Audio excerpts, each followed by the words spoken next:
got me locked in on cup though. Cocaine in my nose, yeah, got rose in my cup though. Started climbing my pole, she got me locked in on cup though.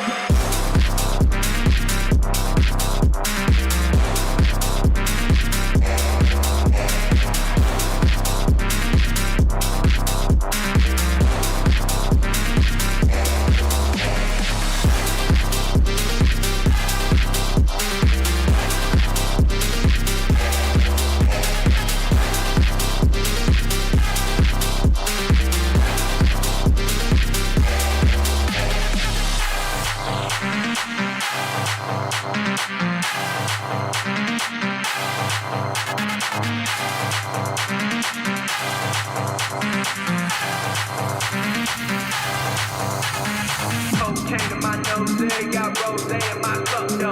Started climbing my pole, she got me locked in on cup though. Cocaine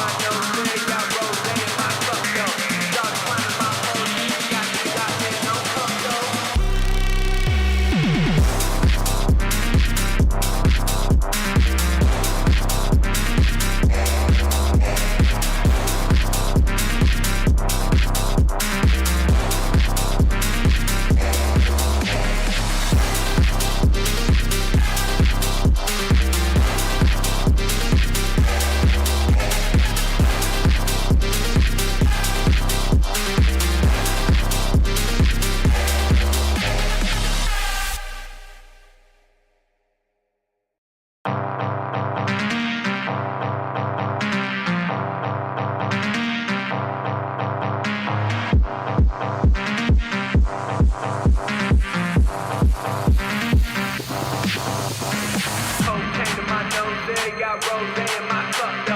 Started climbing my pole, she got me locked in on cup though. Cocaine in my nose, yeah, got rose in my cup though. Started climbing my pole, she got me locked in on cup though. Cocaine in my nose, yeah, got rose in my cup though. Started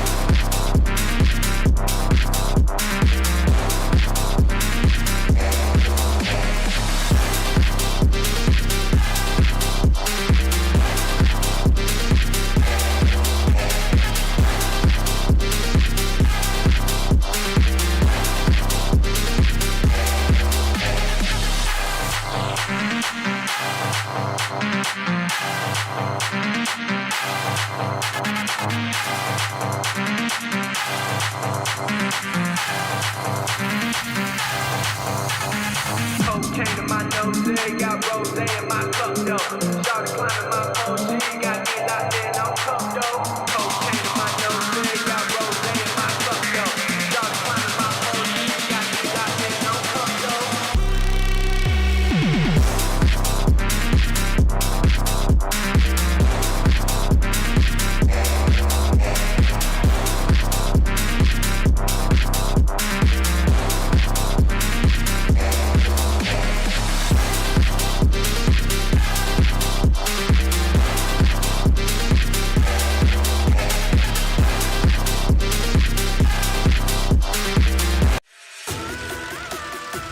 Good evening, everybody. Welcome back to PSGL. George Morgan here and Jack Bennett. All the lights are currently lit here on track. And it is go, go, go! Contact between the Mercedes teammates. Denoso with a crafty maneuver up the inside. Masterclass from the Chilean. Crucial championship points on offer here. Do not count out Danny Berezne. Longe has done the job. This is for the win between these two. Freddie Rasmussen wins the United States Grand Prix. Alfie Butcher wins for the first time ever. Lucas Blakely takes the championship. It's Barry Borman. Jarno Opmeer is your champion.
Hello, ladies and gentlemen, and welcome back to PSGL Season 37, Round 11 here in Formula 3. We're on the penultimate round of this season here in PSGL, and we're around the Qatar International Circuit. It's going to be a fantastic Grand Prix weekend, as always, and I am, of course, Mr. Alex Heron, also known as Deflick, and I'm joined by my beautiful, handsome, and fantastic commentary partner, TK. Also, they call me at TK. How you doing, mate? I'm doing very well, apart from you completely bodging that handle. No, it's good to be back. It's good to be here, of course, at the Lusail International Circuit. Penultimate round of season 37 here in PCF3.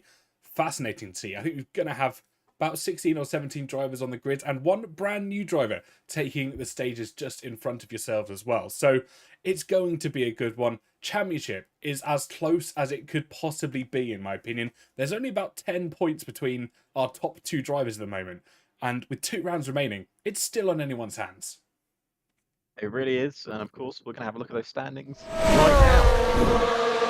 And it's like it's magic, as the standings are on the screen right now. As you can see, our championship leader, Sixten Linhart for the Alpine team, on 69 points. Still without a win yet this season. Still without a win, which is quite incredible in terms of his results. But stands on 69 points. In second place in the standings is Daniel on... No, sorry, it's not Daniel. It's Keanu Linhart in second place on 56 points. A bit further back, but definitely not impossible for him to catch up. And then, of course, in third place, it's Daniel on 47 points. I believe it's still mathematically possible for him to win. I believe it's mathematically possible for anyone down to T.S. Korsman to still win this championship. Well, you never know what's going to happen. Now, we have 16 drivers here today. Sixten Linhart leading the championship on 69 points from Keanu Linhart on 56. Linhart, of course, won last time out in Italy, and Linhart finished second place. 2 rounds ago, Qatar and Brazil.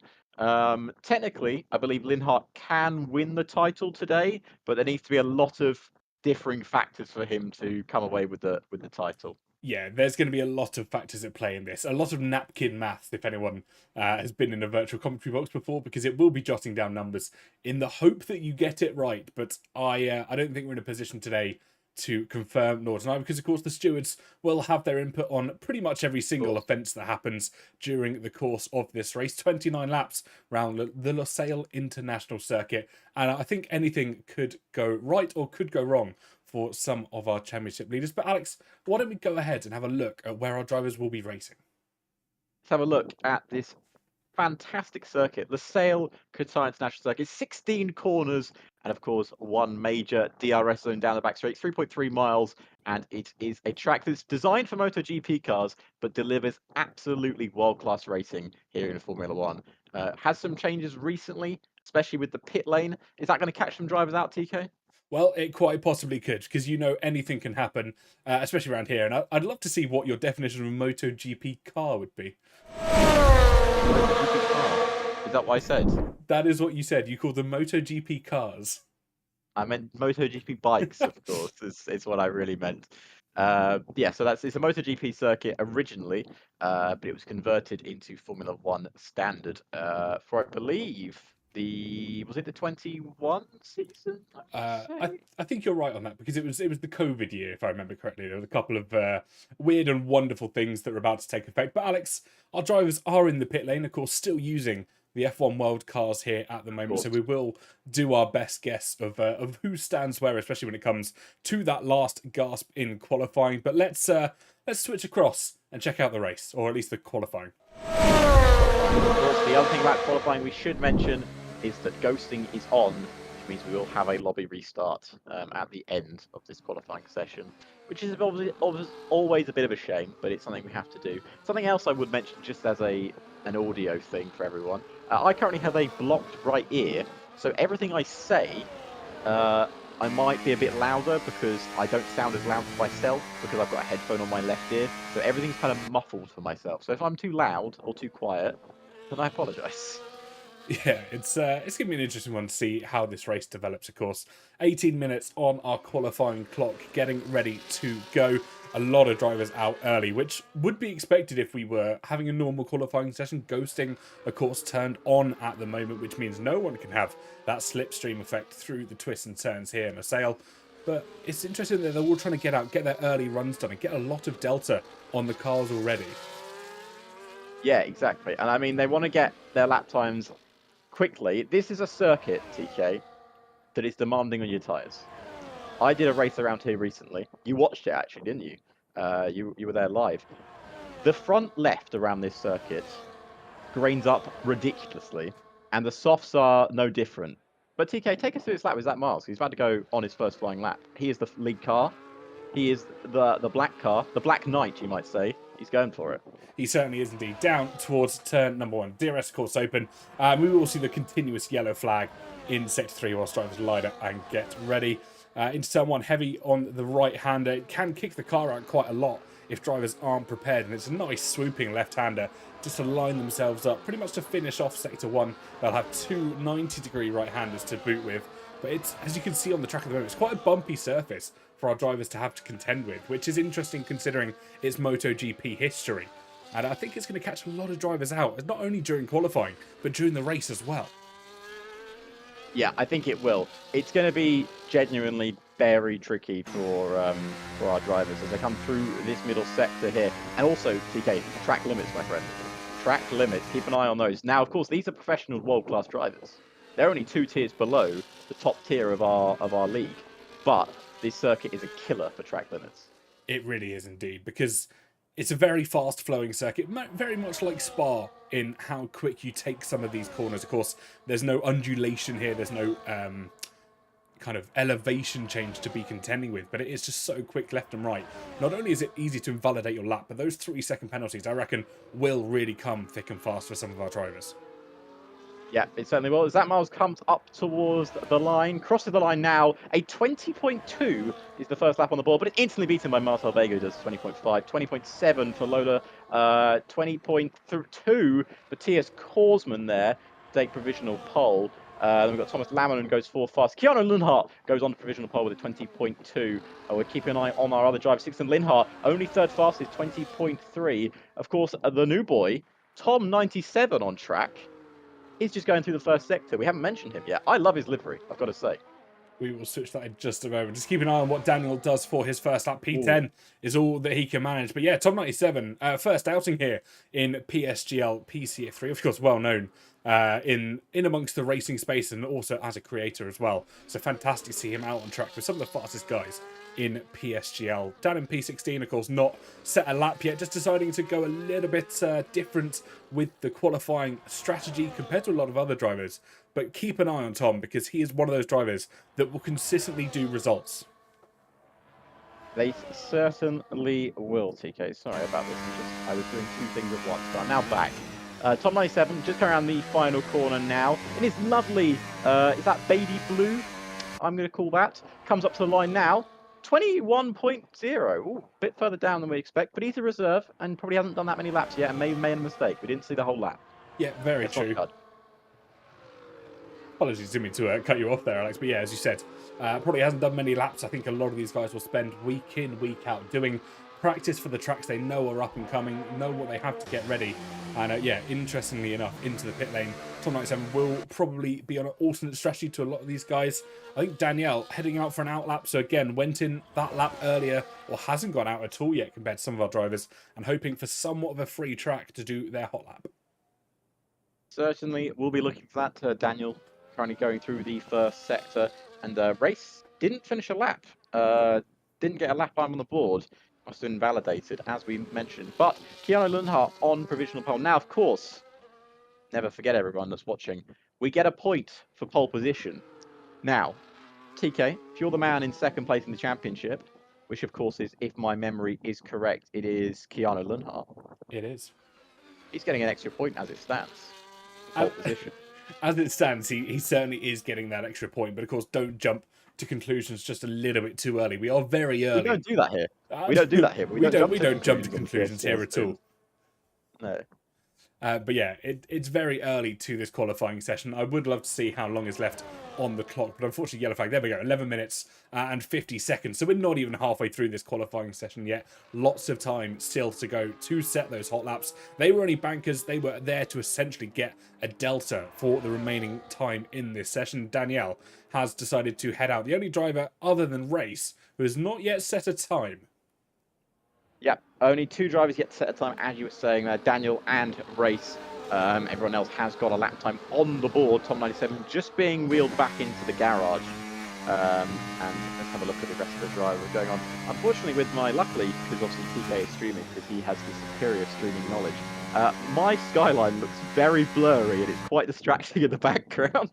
The night sky is not liking the graphics I have the game running on. But that's not what we care about. We care about the action on track. And TK, if you were a betting man, Which, of course, I'm not. which of course you're not. If you're going to take bets, who would you put on pole position? I know we're still only 10 minutes to go, but I just want to see what you're thinking right now. See, it's a real tough one to call at the moment. As you said, not even halfway through the qualifying session. We've got over 10 minutes left here in the qualifying. Ignore what it says in the top left as always. This is not Q1, Q2, and Q3. This is just a traditional qualifying or short qualifying session. One shot, 18-minute session. Whoever's fastest will start on pole position. But when going back to your question, who would I put on pole position? I mean, you've got to favour our championship leader, Sixton, here. They may be P4 at the moment. They've been so strong throughout all of the rest of the season. I don't think they've quite got a pole position here, if my memory serves me correctly. But they are always very quick. Danielle setting their first lap time as well, up to P13. So pipping out Lolo and Tom 97 as well. But lots of other drivers now out on hot laps as well. Yep, they certainly are getting their lap times on the board, or trying to improve the lap time. Kia Scoresman did set the fastest first sector, only by about 36 thousandths of a second in his lovely white liveried car. He's got a red race suit on as well. That's my kind of Gullersky going on there. Middle sector, was he up? No, he's down on his time by about 43 thousandths of a second. Now coming through the left, coming through the right. Can he get all the way through? Got one more corner to go. Will he keep it flat? Oh, very much so. Brilliant commitment there. One final corner to go. Shift down into well, 4th gear. I would personally go 5th in my opinion. Now, up to the line. DRS wide open. Can he take provisional pole?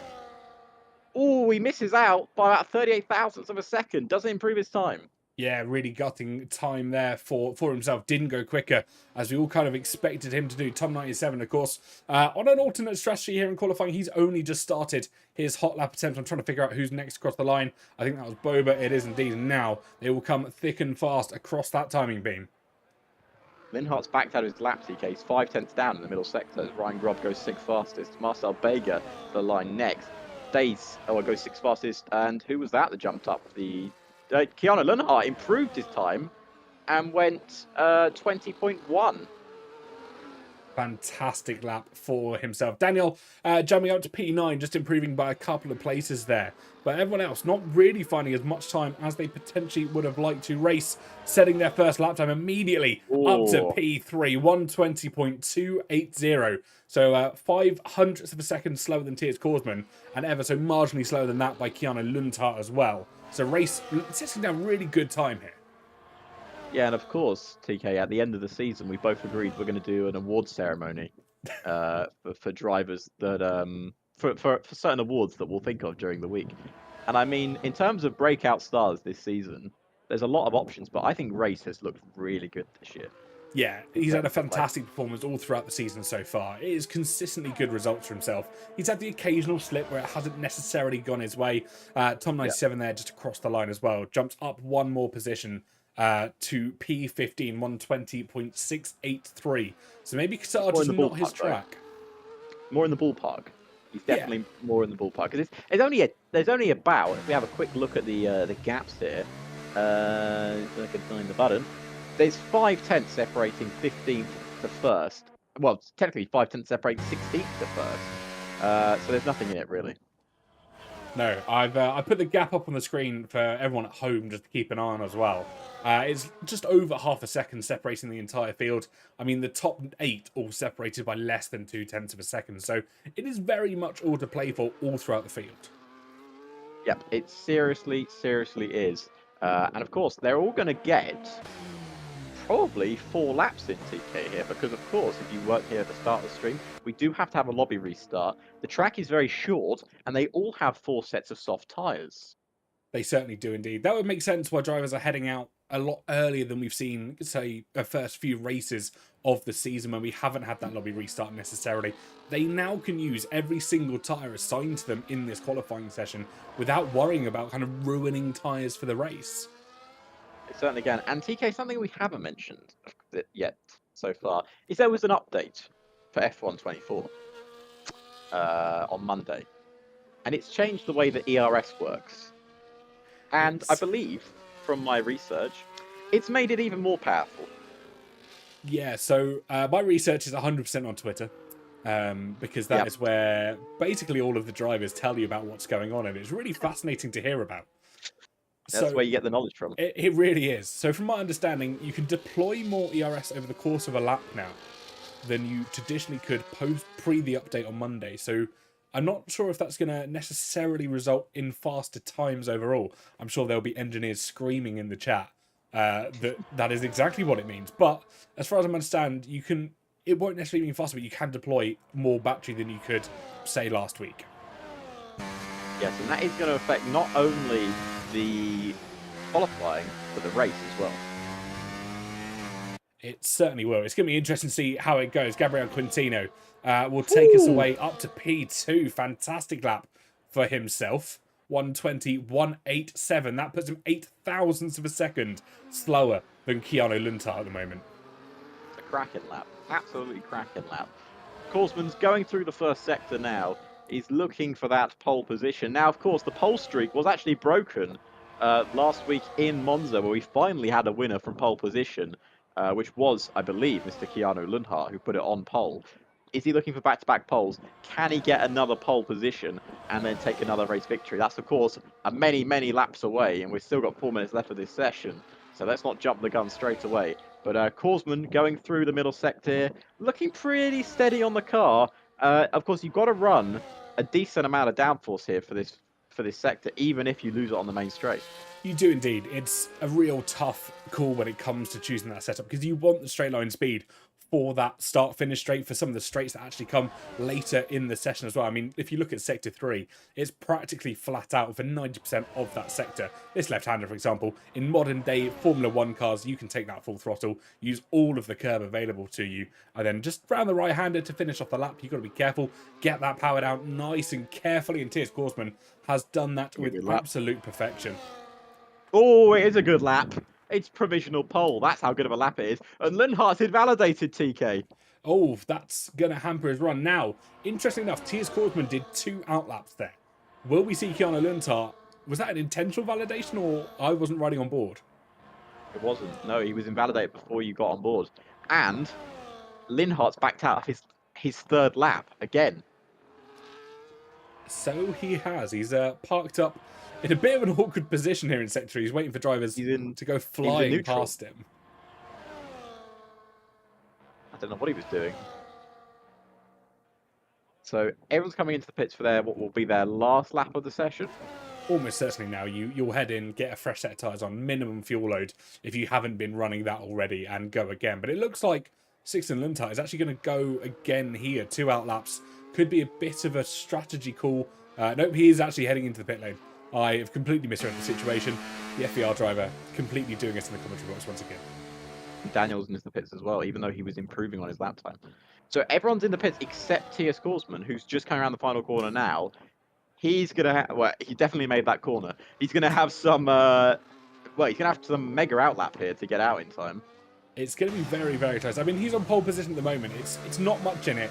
It's about 13 thousandths of a second that separate himself and Keanu Lundhart. If we look at how close the rest of the times are, actually, it's going to be fascinating just how close this is going to be. But race actually out on their outlap a lot earlier than the rest of the field. Tom 97, I believe that will be heading out in 2nd place. But actually going really slowly out the pit lane as well, as is Lola Vera. It's a long pit lane here, considering the length of the track. Yeah, it certainly is. I think, of course, remember, it is designed for MotoGP bikes, not cars. So I don't know a lot about MotoGP. It's not my area of expertise. But apparently Formula One is. So hey, that's why I'm here. Race is currently leading this qualifying pack.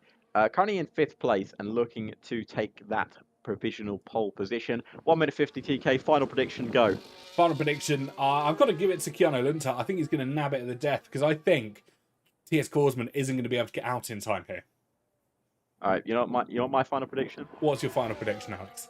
Tom 97 for pole position. Here we go. 16th to 1st. This could be an almighty last chance hurrah for Tom Martinez. It's going to be one hell of a lap. I can feel it.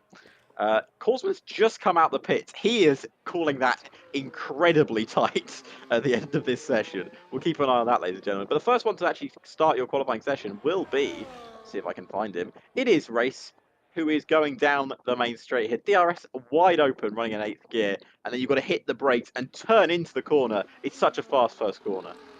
Yeah, it really is. It's a difficult one. It sets up your lap, of course. You've got to treat it with the dignity it requires, because if you just assume turn one's going to go well, that could really ruin the rest of your lap. Timo's in chat saying Daniel for pole. Where is he at the moment? Trying to find him on my screen. Down in P12. He's got a lot to do. Race is up by 1/1000th of a second, and that is a purple first sector, TK. That's the margins we're talking about here at Qatar.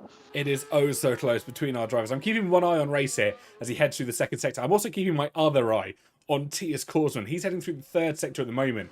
It's going to be incredibly close if he makes it to the line here. I think he will by probably a second. I don't know. I'm doubting myself here. Race is up 16,000ths of a second. That's purple middle sector, TK. Oh, that T.S. Korsman, by the skin of his moustache, I think he's going to make it. 5, 4, 3. He does make it. He does make it.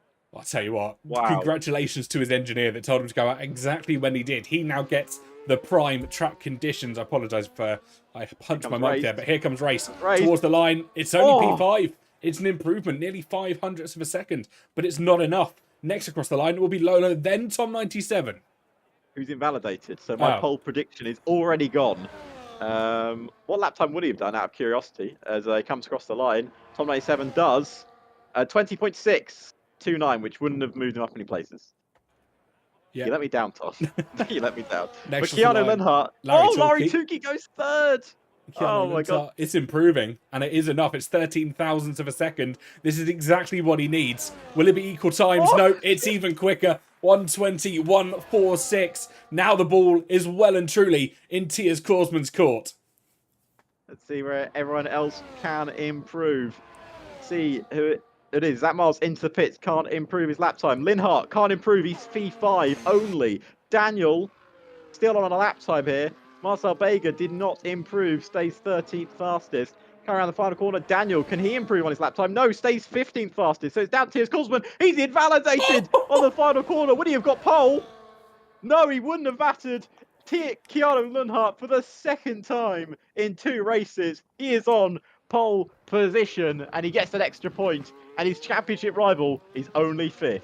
Well, we said earlier how much this means in the championship fight, and this is well and truly called the fight to our drivers. Sixten Linhart qualifying down in P5 this afternoon, and of course Keanu Linhart up in P1, just pipping out T.S. Korsman, who so narrowly missed out. It was so close, and what a fantastic qualifying fight we have just seen. Alex, why don't you run us through the order? Well, Keanu Linhart on pole position from T.S. Korsman. Laurie Tukey with an incredible lap to put him 3rd fastest. And Gabriel Quinton, Sixten Linhart, Race, Thomas, Lamanen, Ryan Grob, Zach Miles, and Booba Ramsey are top 10. And then we've got Daniel, Yelp Korsman, Lola, Marcel Bega, Daniel, and of course, Tom 97, starting his first F3 race from 16th on the grid. But I've seen people win there before. It's not impossible. It certainly is not impossible. Nothing in PC F3 is impossible, because we have seen the twists and turns of chaos in this event and in this championship, and it is not over until that checkered flag flies or the fat lady sings, whatever you believe in. Depends if you're a theatre kid or not. It's probably where we're going to go with that. Yeah. Well, you know what else twists and turns, TK? What twists and turns, Alex? A GT Omega gaming chair.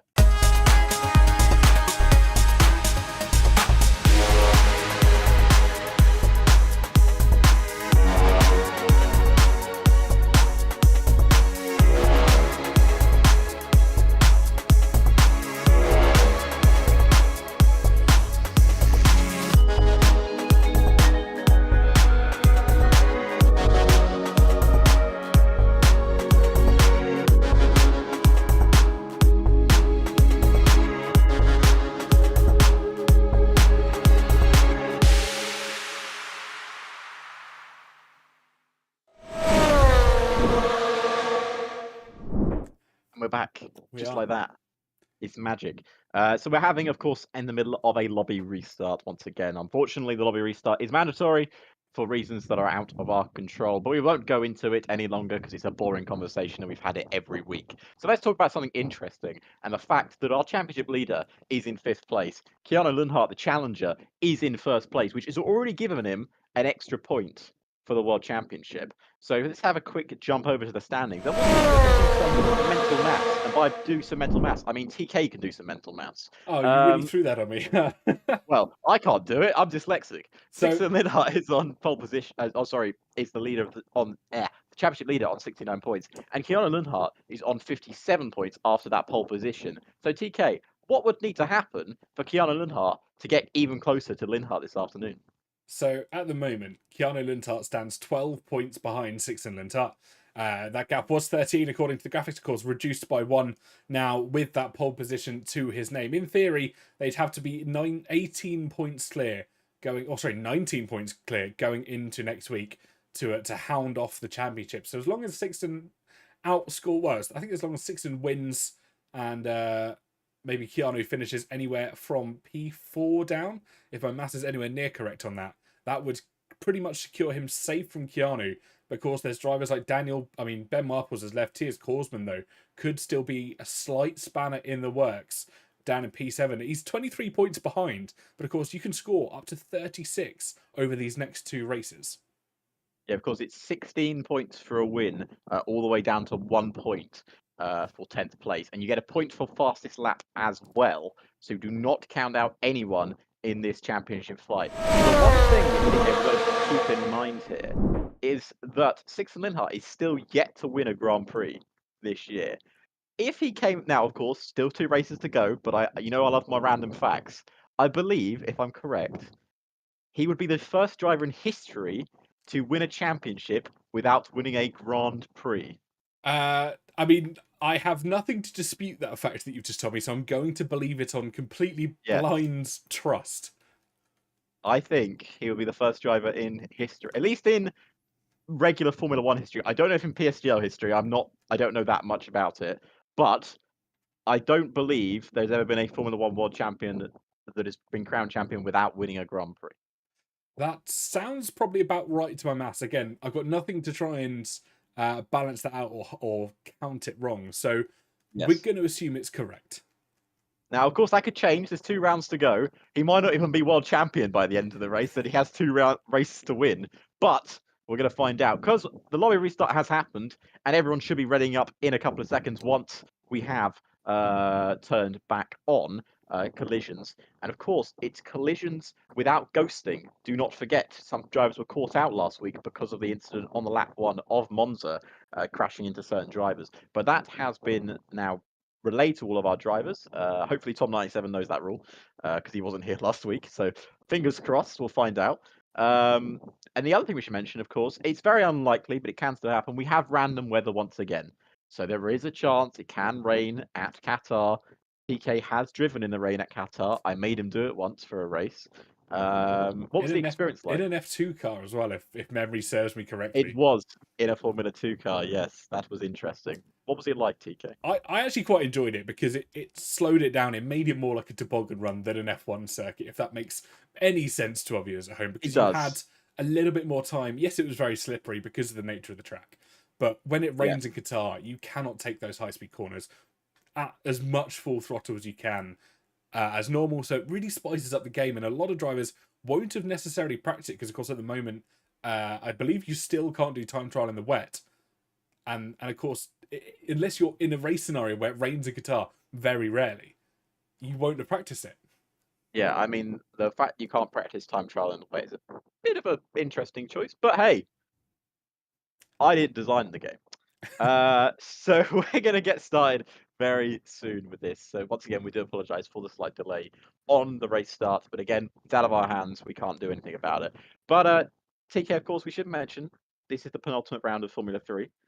We will have one more round next week in Brazil. I'm sure you'll be there with myself. We're going to be wearing suits next week. That is what we decided to do. And during that qualifying, I've decided we're going to do an award ceremony as well. That's the first I've heard of this award ceremony as well. I came up with it when we were qualifying. So guess I'll think of some awards and we'll do it before the start of the stream. Fun fact as well for you next week. I'll be a year older than I am this stream. How old will you be? Oh God, I'll be 25. 25. Yeah. I wouldn't say that because I believe Ray's watching and Ray is already 25. So they're not gonna have any sympathy for you. So it's all good. Yeah, so yeah, it'll be interesting. I'm looking forward to dressing up for the final round. I think it's always something you should do. We're always going to put on a show. It's going to be fantastic because Brazil, sorry, getting my tracks mixed up here. Brazil is probably my favourite circuit on the F1 calendar, full stop. It's one of my favorite circuits, if not my favorite. I mean, again, we were saying this before.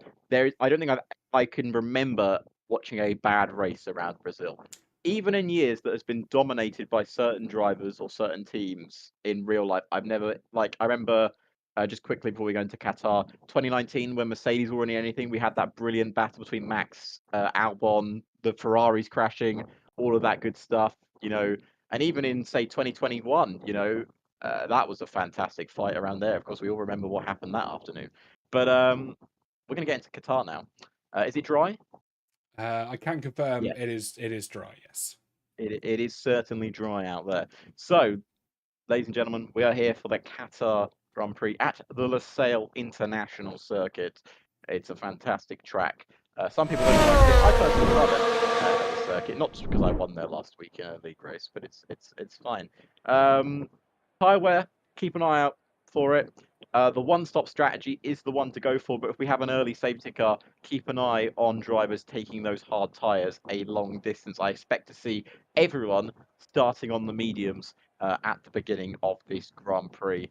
Time is ticking down. We are getting ready for the lights out, and away we go as the crowd is cheering on there. And I can see some people wearing red shirts, people wearing blue shirts. Yeah, which means absolutely nothing because, of course, there's no liveries for the most part at the moment. Some people have chosen colours. I haven't seen a baby blue T-shirt yet for Tom 97, but I'll secretly don one in our commentary booth. We certainly should. I love the baby blue look that Tom 97 has as we wait for the lights to come on screen. Of course, all the pit crews are ready and waiting for the lights to go out. We, of course, in the commentary box are waiting as well. I just want to point this out as well. If you can see this on your screens, the bottom left-hand side, there is just a garage with one really bored-looking engineer sat there doing nothing. Obviously, everyone else is going to be on the grid, getting ready to go. He's just sat there all alone. The team have left him behind. He's wearing his full outfit as well. He stays committed to the role, and I appreciate that. It is just the watching Stig. those. Yeah, it's the Stig. It's not the Stig. It's the Stig's F1 cousin. Other cousins are no. Let's not go down that hole. Yeah, let's not go down that. But Other Stigs are available. Let's go with that. Yeah. But yeah, fine. apologies for viewers at home. This is why we have to wait just for a brief moment. Normally we'd have a formation lap to be able to switch over to, and obviously we could join them whilst that's in progress. But here we go. Whilst we are on the grid, we have got 5 lights illuminated. And it is almost time. And we go racing in Qatar. Keanu Luntart with a good pull away on the outside line. Tiers Korsman tries to join him, but he's joined by Larry Tulke. They're 2 abreast as they head into the opening couple of corners. Down the inside looking is Gabriel Quintino, but around the outside, Sixten Luntart looking for an early move. Keanu Luntart goes wide. Tiers Korsman swoops around the outside. He wants to take control of the race, and he is indeed. Tiers Korsman, who couldn't qualify on pole, now leads the Grand Prix. He certainly does. What a fantastic start for him. Laurie Tukey holding on to third. Gabriel Quinton in fourth. And Linhart sitting in fifth right now. No moves being made towards the back. As someone goes down the inside, as I say that, Zach Miles goes down the inside of Ryan Grob. They are wheel to wheel through that middle sector. Lola's had a little bit of a problem falling away from this pack as Ryan Grob and Booba go wheel to wheel. As that Zach Miles and Yelt Korsman going wheel to wheel as well in the middle of this pack. But a perfect start, as you said, for Tiers Korsman, who leads that Qatar Grand Prix. Yeah, he does indeed. He will be vulnerable, of course, down that start-finish rate slipstream being so powerful. And that is why drivers are able to follow, like you can see here in this Grand Prix. Tiers Korsman might lead for the time being, but when that DRS becomes active in the start of the next lap, that is when he'll be vulnerable. And I wonder if anybody will want to lead into the second or the third lap of this Grand Prix. Tiers Korsman rounds, and lap 1 is already completed here in Qatar. And it's flying along as these cars are flying down the pit straight. And here comes Larry Tukey and a little bit of wheel, but Gabriel Quinton does not want to be waiting. Oh, and he goes down the inside, and Sixten Lindhart tries to fire his way round the outside. Can't make it work. And there's Sixten Lindhart down the inside. Will he find the gap on Gabriel Quinton? He certainly won't. He's looking to make that battle, though. What happened there, TK, was, there's a big battle going on behind Ryan Grubb, defendingly aggressive there from Jelk Korsman as he holds on to that position. What happened there is Larry Tukey was asked by Keanu Lindhart to not pass him down the main straight to work together. And Gabriel Quinton said, no, I'm going past him. And Larry was almost caught out there.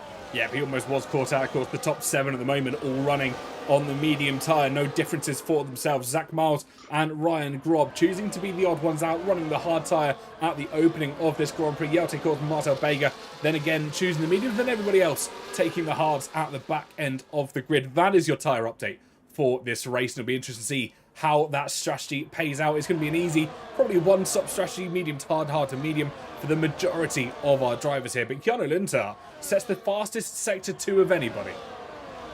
Certainly is. He's flying behind Thias Korsman here as he really looks to get that victory this afternoon. He needs to win. He needs this win to keep up with that championship fight. And here comes Sixten Lindhart, though. He's pulled to the right-hand side of Gabriel Quintino. Is he going to go for it down the main straight? He might do. He might think about it. But for the lead of the race, it's Keanu Lindhart who takes the lead. And down the inside goes Larry Tukey. He's not messing around either. He's wheel to wheel with Thias Korsman, but he's going to get forced out a little bit wide and can't make that move stick. When he forces his way around the outside, that's going to be bold and brave if he can pull it off. They're still wheel to wheel through this first sector, but he backs out. He doesn't consider fighting wheel to wheel through the first sector. I think that's a sensible decision. Yeah, very sensible indeed. You know how much a race can be lost in a couple of corners, especially when you're trying to go wheel to wheel in these high-speed corners like we find here in Qatar. There'll be many other opportunities to make that move, especially with the DRS assistance that comes into play down that start-finish straight. So it's a bit about patience for a few of our drivers here. You wait till that rear flap opens and then you can make your move. Save some ERS during these middle sectors because you will need it to not only attack, but of course defend in the latter stages as well. Certainly is. And something we should point out here, TK, is it's such an important track to be within that slipstream and DRS. If you drop out of it for almost a second, you are basically done for this Grand Prix. And I mean, Zach Miles, he's out of DRS range for Thomas Lamminen.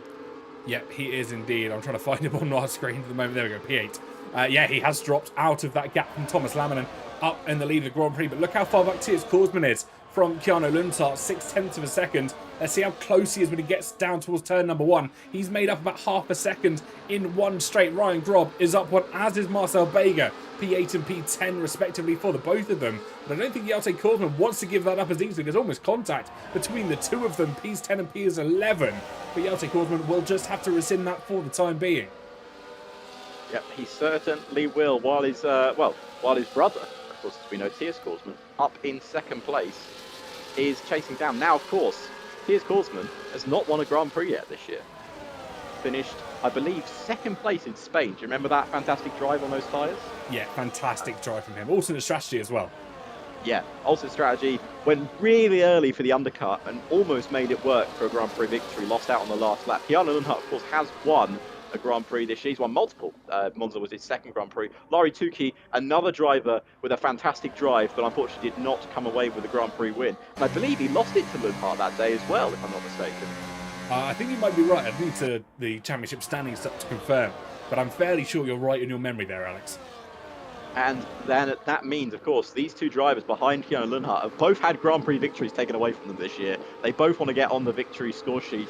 And I think Larry Tukey is considering a move here on Thias Korsman. Look at him closing in here. Look at him closing in. He's closing on a Keanu Lindhart as well. It's Thias Korsman. He's going to go shooting around his outside. Keanu Lindhart's going to have no problem defending that as he really goes deep on the brakes. They go wheel to wheel through that first sector with Lindhart leading ahead of Thias Korsman still. And Sixten Lindhart is getting interested behind Larry Tukey. He's going to fall to the right-hand side. This is the championship. He's going for the move, and he makes it stick, and he's up into third place. That's a champion's move right there, because he knows how tricky it can be to overtake down that DRS zone, and he's up into third place, ahead of Larry Tukey. Yeah, fantastic move from Sixten Lindhart. Now sees himself in those podium positions. I wonder how many track limits warnings, though, some of these drivers are starting to accumulate. 5 laps in to this Grand Prix. We're nearing a quarter race distance here already. Time flies when you're having fun, as they say. But interesting enough here, Alex, and this is one thing I want to point out, the gap now between Zach Miles and Thomas Laminen, 2.5 seconds, and then Lolo Vera in no man's land down in P16. As I said, TK, unfortunately, that is what happens on this circuit. You just drop out of DRS, you drop out of the range of the rest of the pack, and you can't catch them. You know, you watched that race I did last Sunday, and you saw the gaps that we created.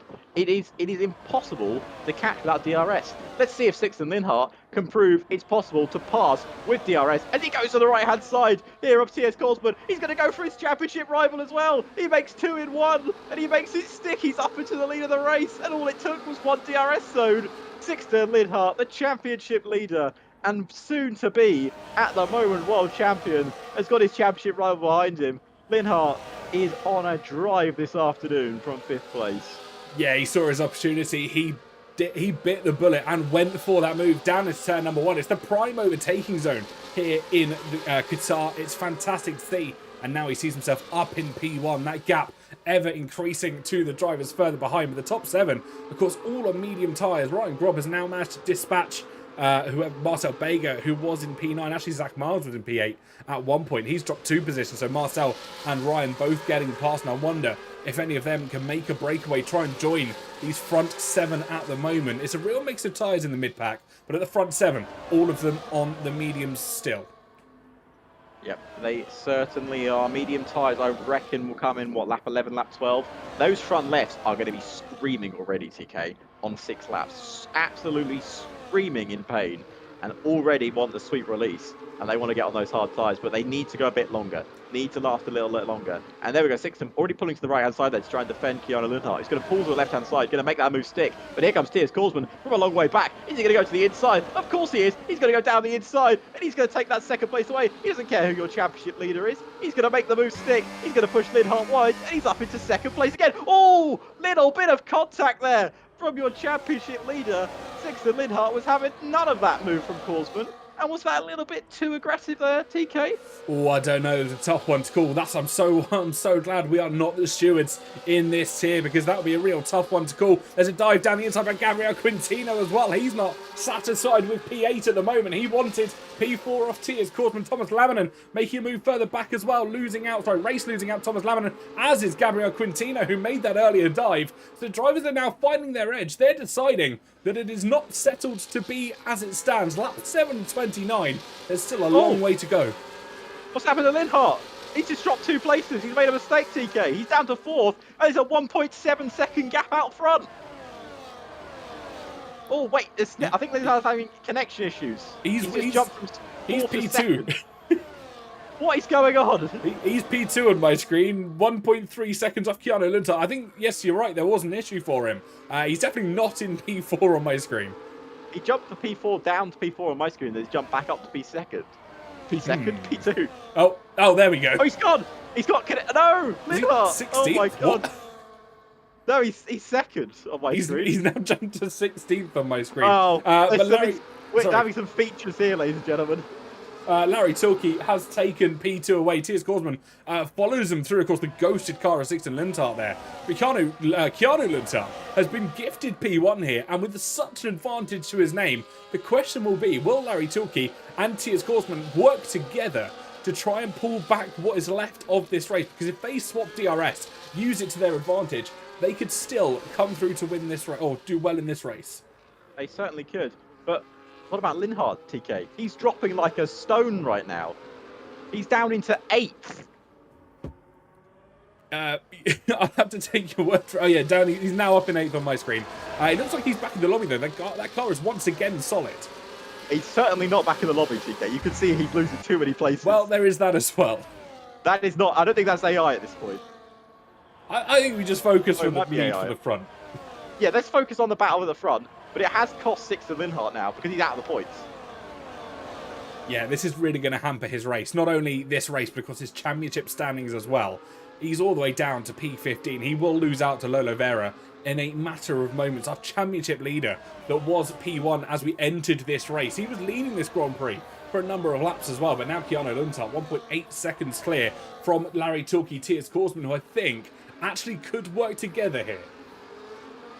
So, as it stands, TK, if I'm not mistaken, Linhart would take the lead of the championship. I think that is correct. Yes, that is correct, yes. Well, as we said, ladies and gentlemen, this championship in F3 can turn on a dime. It really can. This is quite a ridiculous situation we have found ourselves in. But Keanu Linhart, 2 seconds clear of Larry Tukey, with Tiers Korsman in behind. I mean, that is, you know, that's in his wildest dreams. He couldn't have imagined that at the start of this season, at the start of this race. Yeah, Keanu Lundtart, who did very, very well off this race start, of course, qualified on pole position. Larry Tilke in P3 and Tiers Korsman P2. They swapped positions as we enter in towards this race. But Keanu Lundtart has been gifted the lead that he thought would never come in this race, because at no point did we ever think that there would be a gap of 1.9 seconds, not only just to the leader, but of course further back as well. That gap has been closed between P8 and P9. Everyone now pretty much back within DRS, except from Gabriel Quintino, who adds the 2 second gap. So it's gone absolutely crazy. Yeah, and Larry Korsman's pulled the trigger. He's in the pits, and this is what he loves to do. He loves to play the alternate strategy game. But TK, that is not a terrible decision, because the undercut is insanely strong around this circuit. It really is indeed. New tyres, of course, you'll have a little bit of fresh air as well. He's had a few drivers pit with him. Interestingly enough, his brother has pit with him. Both his Korsmans into the pit lane, and Race Imtiaz, I apologise if I'm pronouncing that wrong, all of them into the pit lane, and will have fresh track, fresh tyres, and the ability to push in the next few laps. Does Keanu Linhart cover that off? That's the question.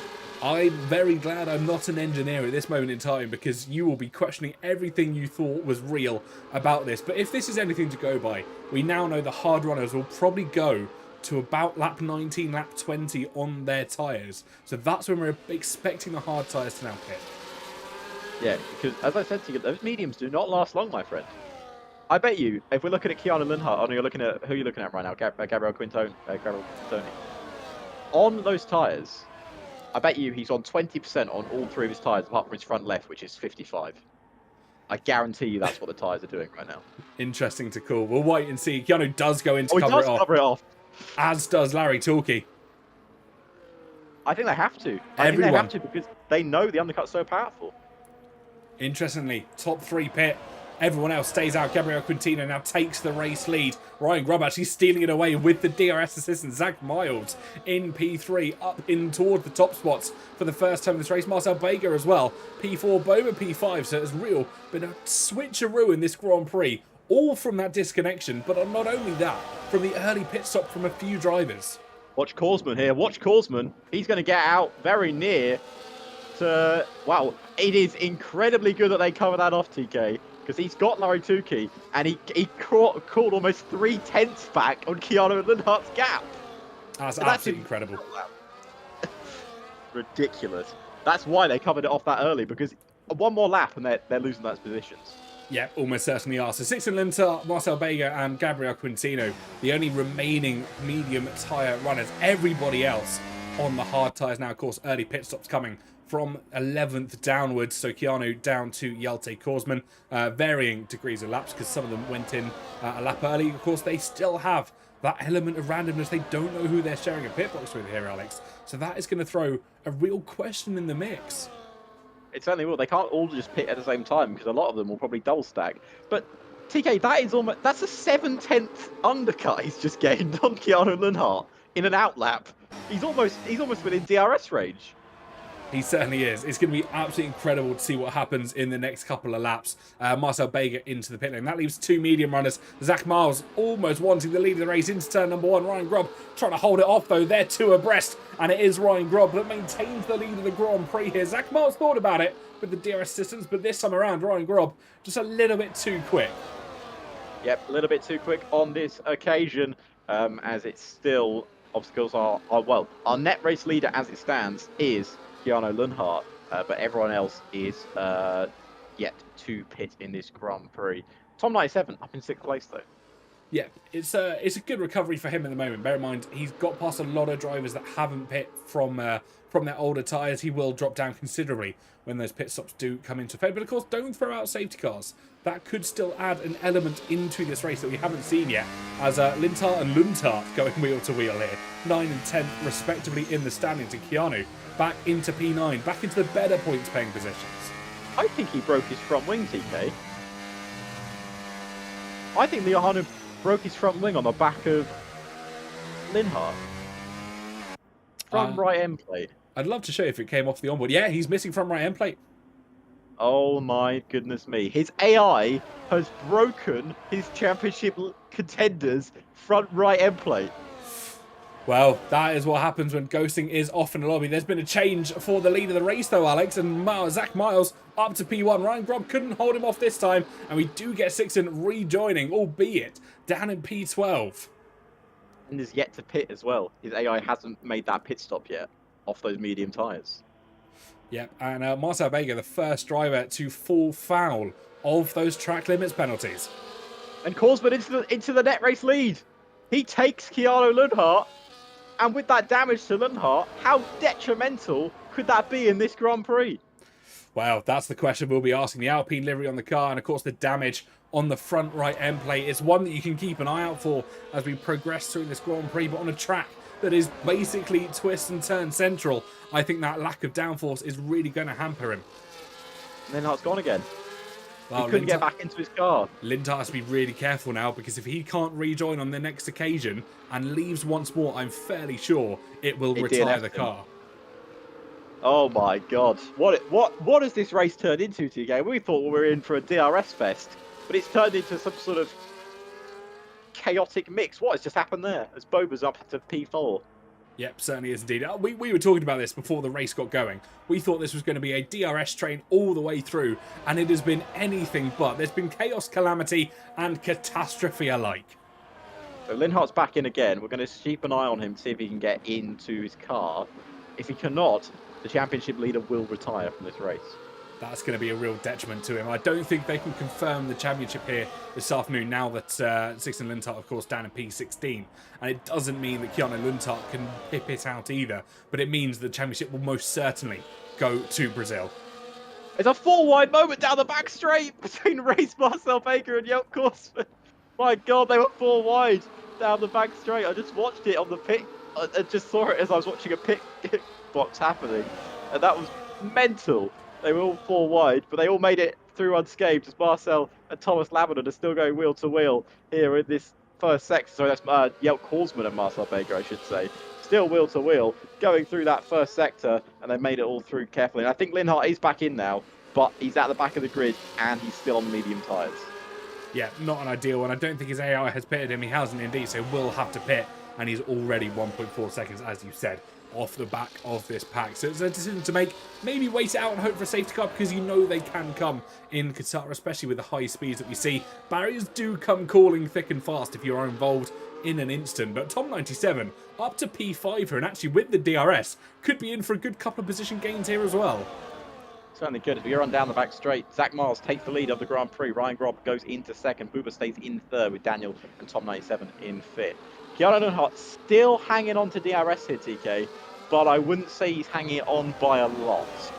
No, it's very, very close between all of them at the moment. It's that battle for P8, P9 is going to be fascinating as Larry Tulke gets past Keanu Lundhart. T.S. Korsman just holding on to P8 as well. Couldn't quite get the double overtake this time around. But I think anything can still happen in this Grand Prix. I don't think we're halfway through what is about to happen. Linhart's put on another set of medium tyres. Interesting. I'm not going to question it. No. Unless we're going to go for the double pit stop here and maybe see a soft at the end. Fastest lap, I guess, but he won't get the point. But maybe just takes it away. Who holds? Let's see who holds it at the moment. I believe it's Lundhart. It is Lundhart, so takes a point away from his championship rival. I think that's his plan at the moment. That would be a fantastic play. Yeah, I think that's his only plan, because 1 point could mean the world by the end of this season by how close it is. Well, if my maths is anywhere correct, and obviously Keanu Lindhart down essentially P3 at the moment, if my maths is correct. He Yeah, is, P3. yes. So he'll be getting some points, but it'll bring it to about within 10 points into Brazil. Oof. Well, do not go anywhere, folks. This is going to be quite a race to the finish. And here comes Larry Tukey to take what is net race lead at the Grand Prix. He's jumped ahead of T.S. Korsman and he's up into, well, P7, but that's net P1. We have a race between two drivers yet to win. Both have second places on their score sheet, but have yet to find that prime hole-in-one, or what we call a race victory.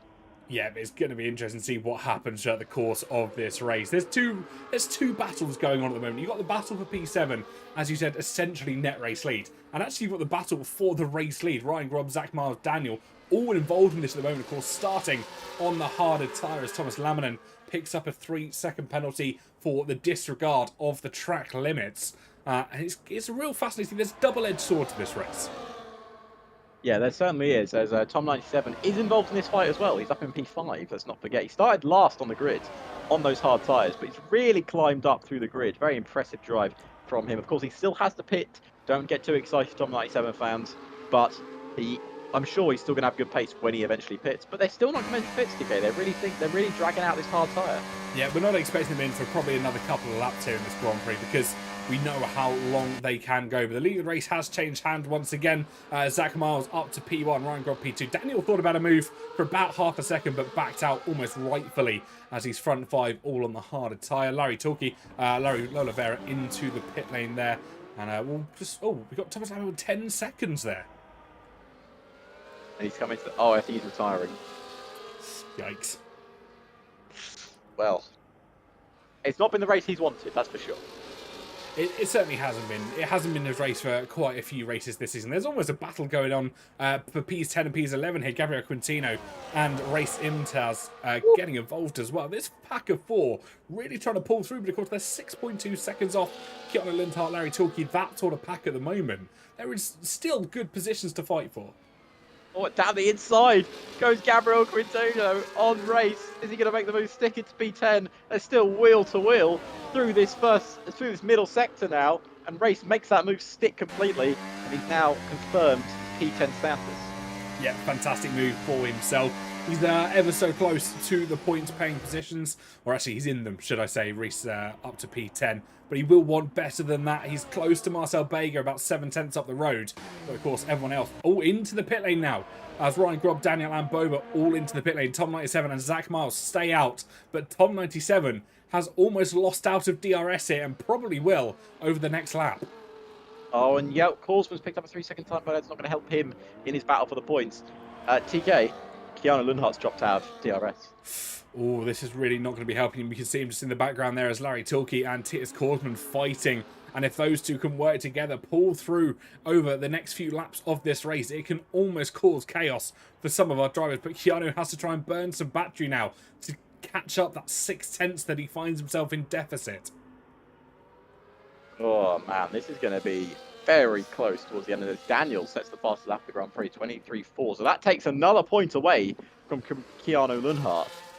And the thing with Lindhart is, if that damage is severe, which it clearly is because of the amount of time he's losing, is he going to get caught by drivers behind him on those fresh medium tyres?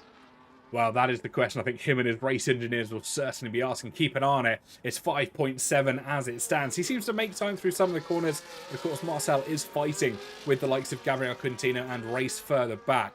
So we'll keep an eye on it. It seems to be stable as things stand, but it is a real worry for Keanu as he keeps falling further and further behind Ps3 and Ps4 here, which are essentially Net Race 1 and Net Race 2, as Tom97 and Zach Miles both into the pit lane. Which means Larry Tukey will take the lead at the Grand Prix, TK. A man who didn't score a point until the Mexican Grand Prix is now going to be leading a Grand Prix here in Qatar. And that is, again, I've said it before, the mentality, never give up here in Formula, well, in a Formula 1 game, and never give up here in PSGL and F3, because that is a commendable fight back, because he's been up there every single race since Mexico. Yeah, he's had a fantastic display over the last few seasons, or last races, shall I say. He's up to some good positions in the championship as well, as a few drivers just battling it out, as now everyone pretty much back together, from Gabriel Quintino down, all the way pretty much to Tom 97 almost finds himself in that mix as well. What a midfield battle we're going to have over the next 10.5 laps of racing. DK, that gap, 5 seconds between Keanu and Gabriel, and it's closing quickly. Interesting enough, I don't think this is Gabriel going quicker. This is Keanu going slower, because look at the gap between himself and T.S. Korsman. 2.9 seconds is that delta. I think he's losing a lot of time to the drivers in front and actually just falling back to the mid-pack. And if that cap keeps going, they're going to catch him before the last lap. And, I mean, Linhart has had a horrendous race, but his AI did him a favour by brake testing Keanu Linhart and giving him front wing damage. I'd love to see the stewards room and that one gets reported, because I have no idea how they're going to handle that one. Like, how do you help Keanu Linhart but give Linhart a penalty for something he wasn't driving? I'm assuming there'll be a clause in the regulations about you are technically responsible for your AI's car, but what a move. We've got further back here. Ryan Grubb wants one on race down into turn number 1. It's 2 abreast. I think Daniel as well. Zach Miles all getting caught up. There's 2 by 2 by 2. And this is the battle that we are going to see as we finish off this race. 9 laps to go. 4 seconds between basically everyone and Keanu Linhart, because that's the pack behind him. That's everyone. That's not just one driver coming at him. That is the entire grid. This is going to be chaos. Oh, what a move down the inside. Oh. Zach Miles, take a bow. That was brilliant. That was brilliant. He'll be happy we caught that one on camera, for sure. Brilliant move there from Zach Miles. As he is on this charge on these medium tyres. And, oh my God, Keanu Linhart, it's like, oh my God, he's going to get caught by everyone if he's not careful. Yeah, he's going to be swallowed pretty much whole and swallowed through that pack, and it's only a matter of time now. I don't think he's surviving 9 laps of racing, because it's not even 9 laps yet. It's 9 laps when we cross that start-finish line. I mean, just watch off board here of Keanu Linhart, and you get to see the view of the Titans chasing him in the background. It is like the horde behind him. As we switch camera angles, you can see them coming down the back straight, and he must see them in the mirrors and think, oh my God. Yeah, as they are still making moves in that midfield pack as well. Ryan Grubb up to P5. Marcel will have to settle for P6 as well. Interesting enough, Marcel and Daniel running the same livery, or pretty much thereabouts, as we continue through this Grand Prix. Zach Miles still P8, will be looking for a move later on. But Gabriel Quintino, of course, leading this train through. He's got to be careful, because I don't think he'll want to lead this train into the final few laps. No, he certainly won't. And 2.4 seconds now, the gap, TK, with 8 laps to go. I'm going to... Right, put your bets in chat, folks. What lap is Keanu getting caught? Because I'm going to guess lap 23/24. It was the perfect race for him. It was the perfect chance to take the championship lead and gain a bunch of points. And now he might not even score a single point, TK. It's going to be fascinating to see what happens in this race, because if my maths is anywhere near correct, with that pole position as well, it could have almost covered off the championship. It would have required a win from Sixton next time out, but it hasn't been the perfect story that he was hoping and praying for. Zach Miles up to P7 now, as we see him in the distance. Look at that. Keanu Linhart, P3, being chased down further back as Tom 97 takes the fastest lap of the race. He goes down the inside of Booba into turn one. Oh, front wing flowed off there. Who was that? Whose front wing was that? I believe. I don't know who that was. It was Tom 97. It was Booba's. Someone. It was Booba's. As Daniel and Zach Miles go wheel to wheel as well. Gabriel Quintoni, 1.4 seconds. The gap between the pack and Linhart. Oh, no. This is going to be a crazy end to this Grand Prix. Keanu will be hoping and praying that safety car potentially comes out and gives him some free rein to get a new front wing, but I don't think it's going to come in the course of this Grand Prix. Ryan Grubb now less than a second back from his contender. He's within DRS range, but I'm not sure he'll even need it, because he is going so much quicker through these corners. That front wing really assisting him And of course, Keanu Lundtart in so much detriment. And here he comes. It's Brian Grob. He's going to have a field day here down the back straight. Goes through the first 2 sets of corners. We've got to give it to Keanu Lundtart. He's tried his best. But without a front wing, I don't think even Jarno Opmeer could be able to do what's happening right now. It's not going to be able to defend. Boom's got another time penalty, which I suppose will be good for Lundtart because he might get at least a couple of points. But here we go. The pack is caught, and it's now hunting season. And the name that they are hunting is Keanu Lundtart. As Ryan Grob sets fast lap, and he's going to take P3 away from Keanu Lundtart. Gabriel Quintoni is also going to take P4 away from him. And that's 2 places gone just in the main straight. That's not even in the corners.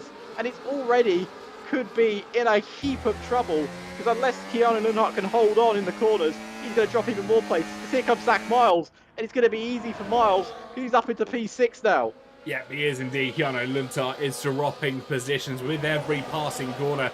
The lack of downforce on that Alpine branded car. It was almost a dive there for Daniel as well as they headed in towards the left-hander. He's got the move done. A fantastic move from Daniel. It was optimistic, but of course with that damage to Keanu's car, he's going to be like a sitting duck for all these drivers.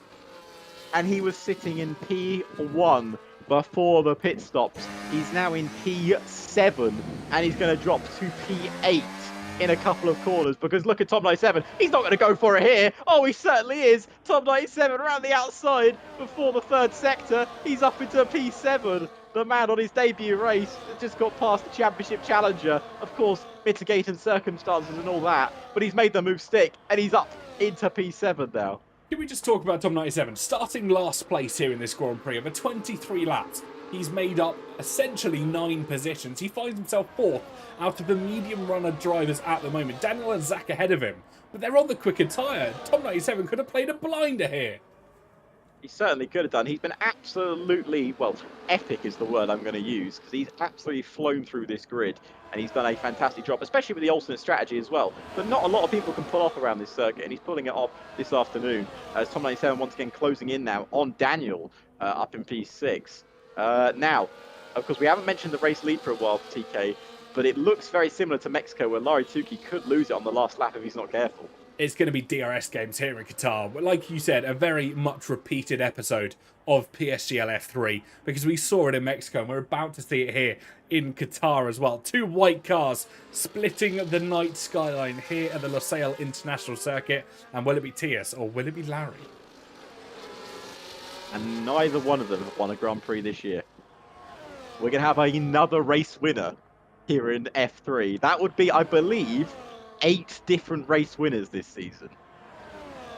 Well, they are absolutely spectacular numbers. 8 race winners in 11 races in PCF3 and 1 more round to go, so we could make that 9 in 12, and that would be just absurd numbers for some of our drivers.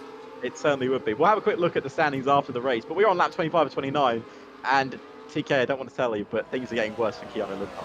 Yep, certainly down in P9, well, it was P8, now P9 as he loses out to Marcel Bega, but there's moves further forward as Gabriel Quintino wants to move on Daniel. They're pushed wide though, is Daniel. He wants to move to the inside line. We watch on board with Tom 97 what he can see, and actually he can see a gap around the outside of Gabriel Quintino. Stalled, firmly slammed shut in his face, but he thought about a move into the braking zone, but Tom 97 thinks smarter of it. He'll wait for his opportunity and go again, and Gabriel Quintino in a bit of an awkward position here. He doesn't know whether to attack or defend.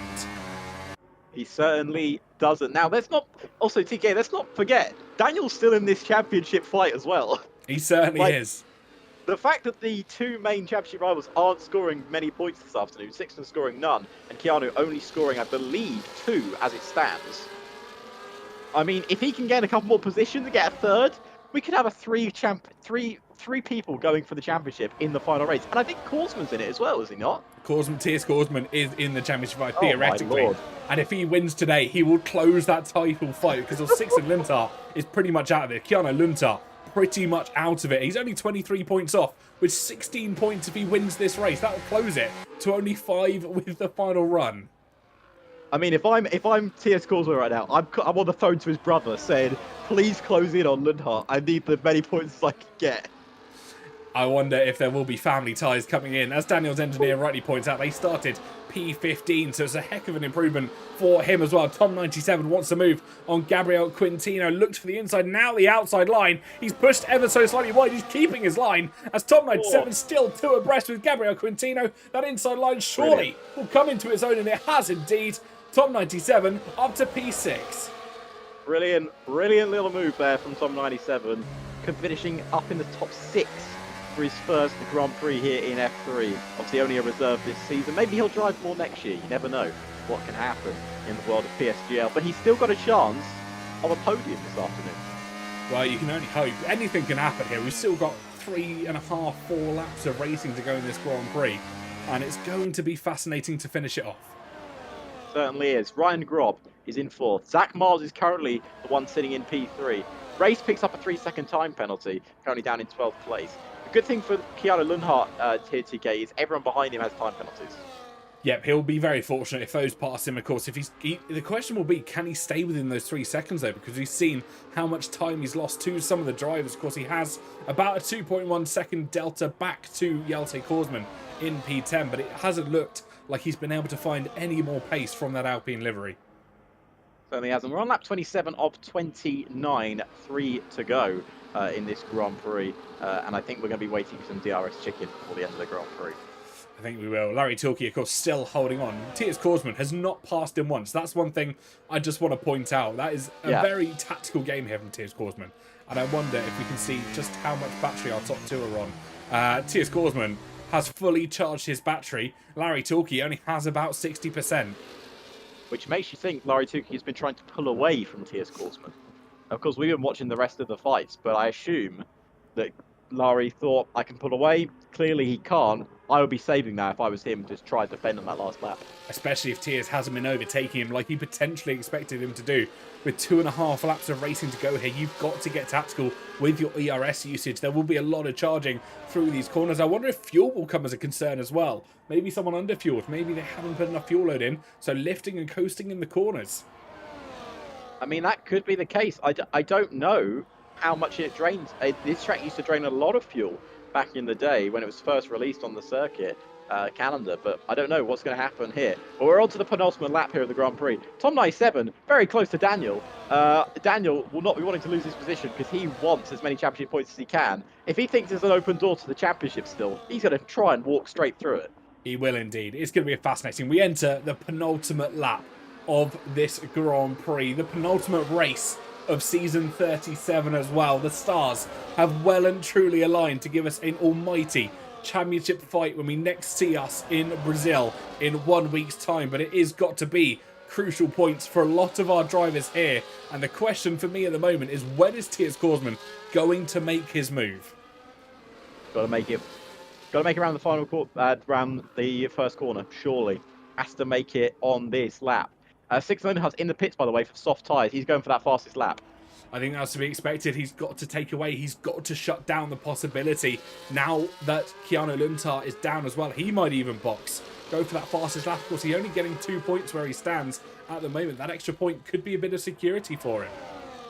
Could be, but I think he'd lose positions behind him, TK. I don't think that's worth it. I think he'd drop behind and not get a single point. At least if he's scoring 2, that's worth something. But here we go. It is final lap time here at the Lusail International Circuit. It's been a fascinating Grand Prix for the championship. And the man who thought he might have been out of it coming into this race has now found himself in it if he can win this Grand Prix. As we race down the back straight, Larry Tukey pulls to the right-hand side to defend as much as he can, but he can't defend forever as Tiers Korsman takes the lead of the Qatar Grand Prix. And in behind, it's all chaos for the final place on the podium as Ryan Grob dances his way around the outside of Zach Miles. Zach Miles tries to defend best he can, but he can't do it, and he loses P3, but it's not over yet. There's still places to overtake on this track. Yep, so easy to lose the car in the corners as well. Don't forget that fact, because you have to be calm and consistent. There's a bit of a wobble for both Tiers Korsman and Larry Tilke. Tom97 up to P5. We said he can make positions in the corners. He's going to have to swing it around the outside, though, with Daniel on the inside line.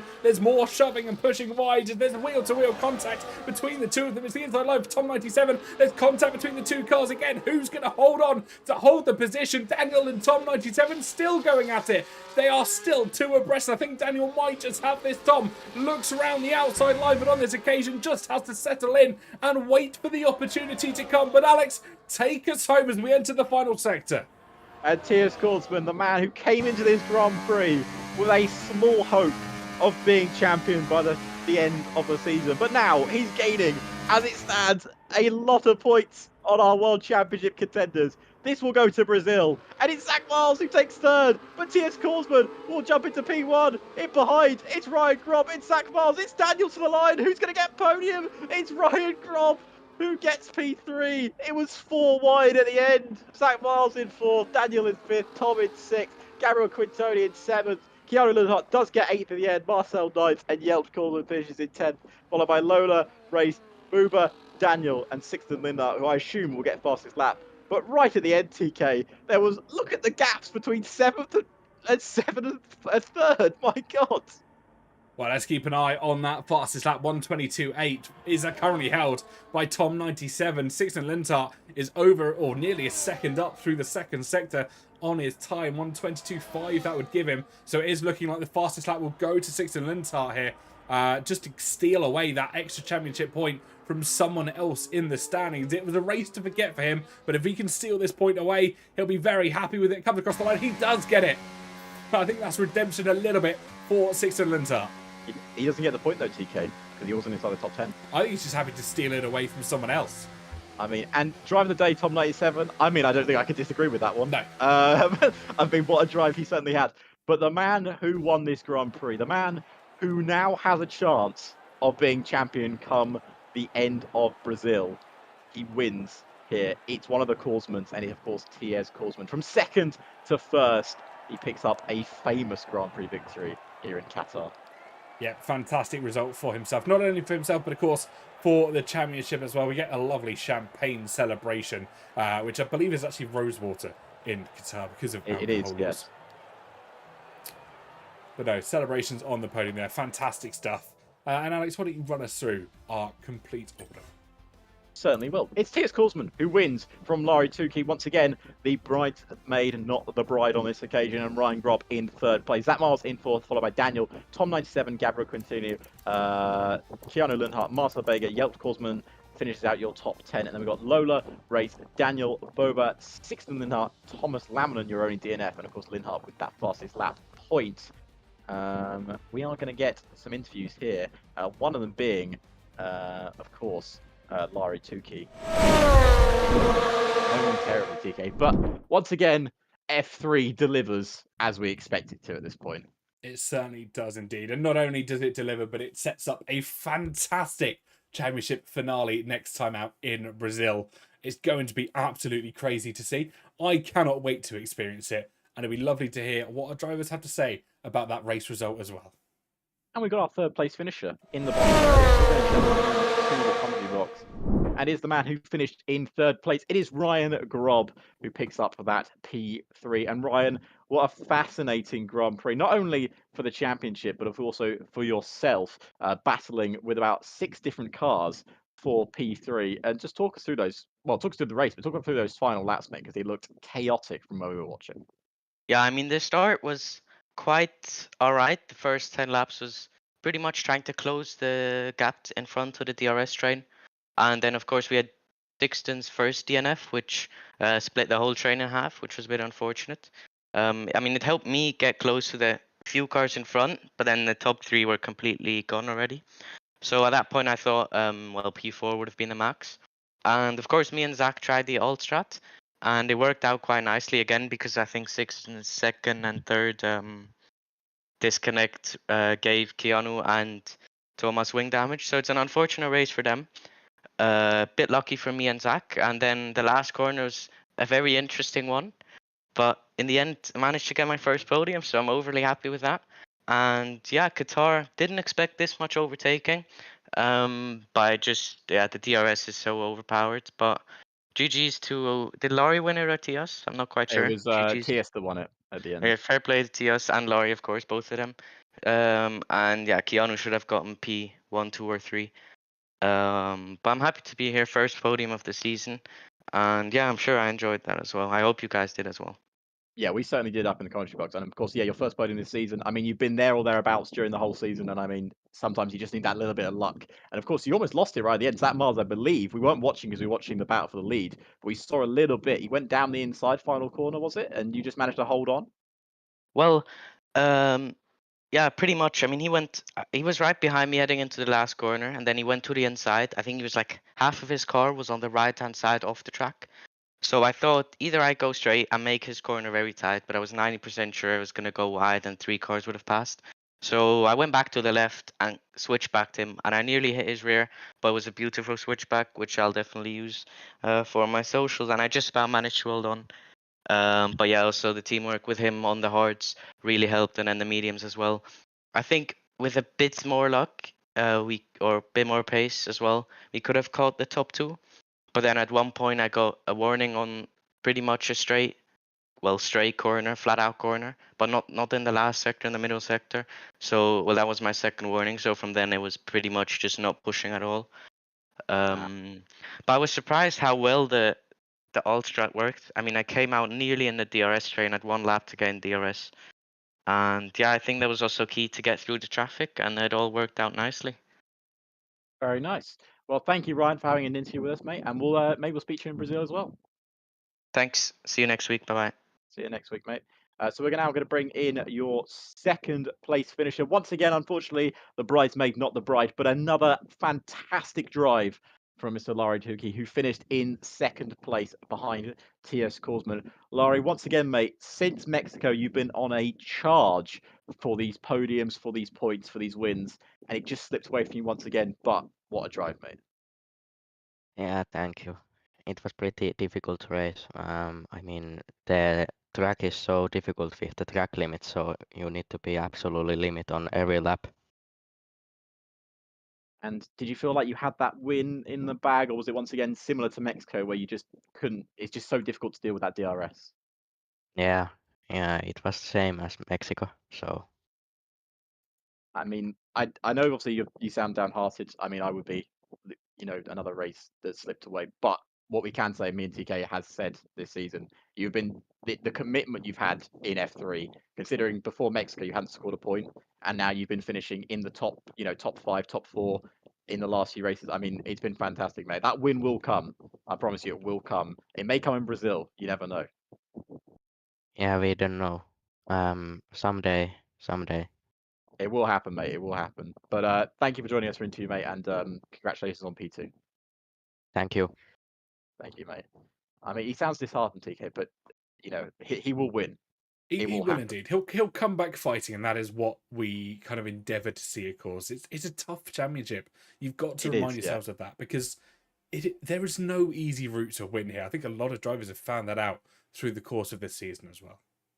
Certainly is. And we are going to bring in the man that did win, who's finally picked up that win this season. T.S. Korsman is your Grand Prix winner. Of course, finishing second in Spain, really wanted that Grand Prix win. And he gets it here in Qatar. Of course, maybe you can say there was outside sources, but it doesn't matter because he had the pace this afternoon. T.S. Korsman, congratulations. You are a race winner here in F3. How does it feel?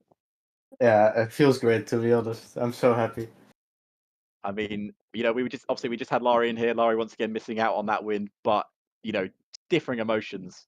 Getting it on that last lap with that overtake. Did you feel like you had the pace this afternoon? Were you expecting to be fighting for the win? No. I mean, my quali pace was fine. Like I knew beforehand, but I had no time to prepare for the race, so I was kind of worried. But I ended up getting used to the fuel load and the tires and stuff throughout the race, so that helped me. And Korsman, I don't know if you know this, my friend, but of course, the two main championship rivals, Sixten Linhart and Keanu Lundhart, both did not score many points this afternoon. You came into this race with an outside chance of being champion by the flag in Brazil. And with that win, you have put yourself even more of a chance of being champion in Brazil. What? There is a Wait, chance. how You could far be world back am I? champion. You are, TK, if you want to do the maths quickly for me, I don't know if we can have a quick look at the standings. We can indeed. Now, of course, with winning that Grand Prix, you have gained 16 points You were on 46 points. You are now, I believe. What, TK, you want to do the maths for me quickly? Well, Sixton didn't score, did he? So he's 3 points at the didn't score. advantage. He's in the lead. 3 only. Oh my god. Oh, TS scored. Sorry, my apologies. I was looking at the wrong person. Yeah. 7 points behind race lead. So you're very much in it. We have a What? 4-car battle in Brazil for the championship between yourself, Linhart, Keanu Linhart, and Daniel. I was not aware. Well, now you've got something to fight for, mate. So make sure you practice for Brazil because you can be F3 champion when the flag drops. Makes me wanna sweat it more. You should, mate. I mean, after that drive, you've got a real chance. Of course, yeah, I know there was outside circumstances that happened, but Yeah. you've put yourself in that driver's seat. You're going in with momentum to Brazil. You might as well just head for it. Yeah, obviously. Yeah. So, mate, Brazil next week. You're going to do practice now that you know you've got a chance of being champion. Maybe we'll be speaking to you next week as F3 champion. Oh, I hope so. Well, thank you, Korsman, and we'll chat to you maybe next week, mate. Best of luck. Thank you. Thank you, mate. The fact that smile, I could hear the smile on his face when I told him he has a chance of being world champion. Of course. So that I can confirm, ladies and gentlemen, we have a 4-car fight for the world championship come Brazil, and I mean that is what we want to see here in F3. If you have not tuned in at all for Formula 3, I'd say go back, binge watch the series of Formula 3, and come back for Brazil next Thursday, which will be, of course, at 7 p.m. But if you are craving more PSGL action, do not fear, because F4 and F2 are on right this second, and I'm sure they've got epic championship fights going on as well. So we'll be back next week at 7 p.m. for the grand finale of Formula 3. 4 drivers can be world champion. Keanu Linhart, who will be leading going into that. Sixten Linhart, who will be leading going into that race. Keanu Linhart, and we have Daniel, and of course we have Mr. T.S. Korsman. 8 Grand Prix winners this season. 1 driver will be crowned world champion when the flag drops in Brazil. TK, thank you for joining me, mate, once again. Pleasure. And of course, I've been Alex, and thank you everyone for watching. We'll see you next week.